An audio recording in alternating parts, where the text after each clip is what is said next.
Welcome to the Get Trauma Informed podcast, dedicated to unraveling the complexities of trauma, its pervasive impact, and the journey towards holistic recovery and realignment. If your radiance has ever felt muted, like I and thousands of others, you're in the right place to reignite your inner light. I'm your host, Wellness Coach Liz Blanding, and this is the Get Trauma Informed podcast.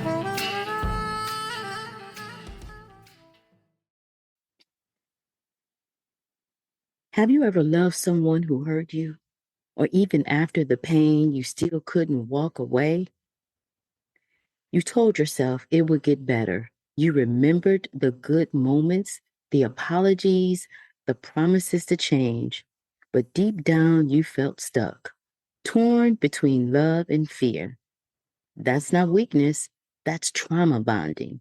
Today, we're going to talk about what happens when love and fear gets tangled together, why your heart fights your logic, and how to finally break the cycle without breaking yourself. Welcome back to the Get Trauma Informed podcast. I'm your host, peer-to-peer wellness coach Liz Blanding, and this is episode 3 of our mini trauma recovery talk series on domestic violence and trauma recovery. So far, we've talked about what happens when safety doesn't feel safe and how emotional and spiritual abuse can hide behind a mask. Today, we're diving deeper into one of the most confusing and painful parts of abuse, the bond that keeps you tied to the very person who hurt you. Let's break this down. A trauma bond forms when abuse and affection exist in the same relationship. It's the pattern of hurt, apology, hope, and hurt again. The brain begins to associate pain with comfort, fear with love, and chaos with connection. Each time there's abuse followed by affection, a chemical cocktail of dopamine, cortisol, and oxytocin floods your body. It's the same cycle that happens in addiction. You begin craving the high of reconciliation just to escape the low of rejection. You end up loving your abuser while hating what the relationship does to you. Now let's bring this into spiritual perspective. 1 Corinthians 13, 4 and 7 says, "Love is patient, love is kind. It does not envy, it does not boast, it is not proud, it does not dishonor others, it is not self-seeking, it is not easily angered, and it keeps no record of wrongs." If the relationship you're in thrives on control, fear, and humiliation, that's not love, that's bondage.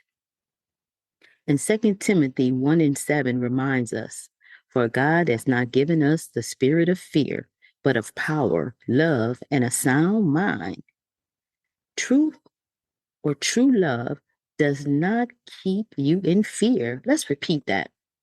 True love does not keep you in fear.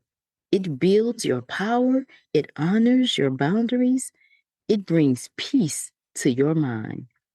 When we confuse trauma for love, we start accepting pain as our portion. But God's portion for you is peace. You see, trauma bonds often start with charm and intensity. The abuser makes you feel special, chosen, and needed. Then comes the first violation, a cruel word, a shove, a lie, followed by an apology, tears, and promise to change. That apology feels like relief, but it's actually reinforcement.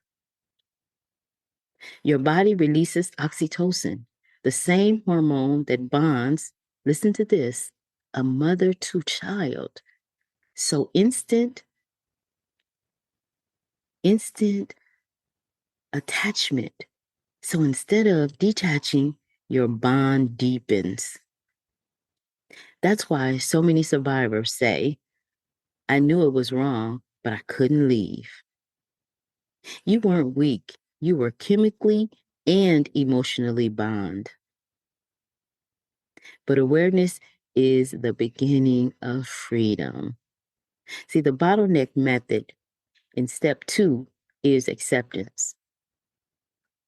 The second stage after awareness is acceptance. Acceptance doesn't mean agreeing with what happened.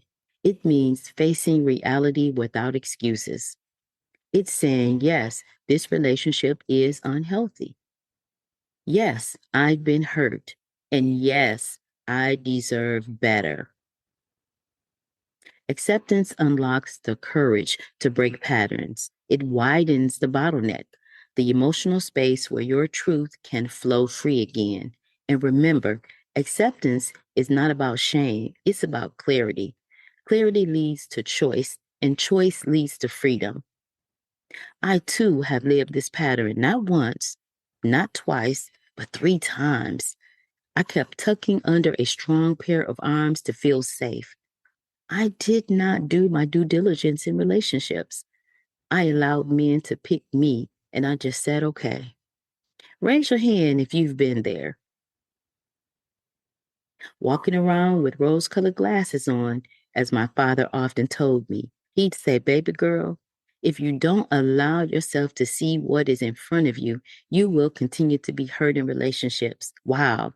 I can hear his voice echoing as I recall the many times I bumped my head on this brick wall, the brick wall in abusive relationships. There's a story in Exodus, which is in Exodus 14, where the Israelites stand at the Red Sea. Behind them, Pharaoh's army. Ahead, an impossible path. Fear tells us to go back. Faith says, move forward. And then God says, do not be afraid. Stand firm, and you will see the deliverance of the Lord. That's what breaking a trauma bond feels like.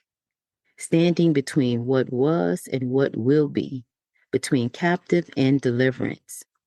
But you are not alone in the sea.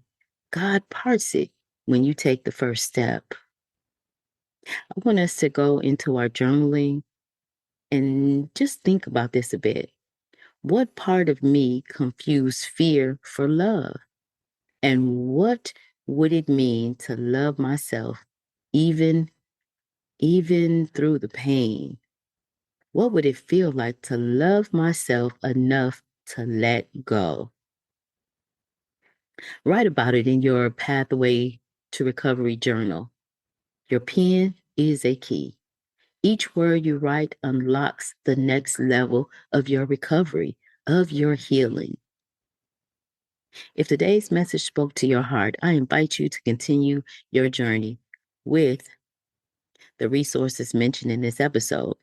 Pathway to Trauma Recovery, the book that walks you step by step through the recovery process that so many before you have taken. People that have gone through, the authors in the Pathway to Trauma Recovery book, they map out what their trauma was or what their traumatic experience was, and then how they were able to overcome. So you have a map there to help you get to your recovery. The Pathway to Trauma Recovery Journal, a safe space for reflection, self-awareness, and emotional release. Also, as you journal, when you're able to go back, you'll see how far you have actually come, how much you have recovered. And then the All Things Recovery, our private Patreon community where you can connect with others walking the same journey of faith and recovery. You don't have to untangle this bond alone. We walk it out together, one breath at a time. Remember this: love that causes harm is not love. Love that brings fear is not God. You are worthy of love that feels safe, steady, and true. We are recovering one breath at a time. Give yourself grace and stay fearless. Bye for now. It's time to buckle up. No more suffering in silence. Our Power Pack journey to recovery and realignment starts now. Remember, you are collateral damage on someone else's warpath. Trauma is not your fault. Recovery, however, is your responsibility. I'm your host, Wellness Coach Liz Blanding, and this is the Get Trauma Informed podcast.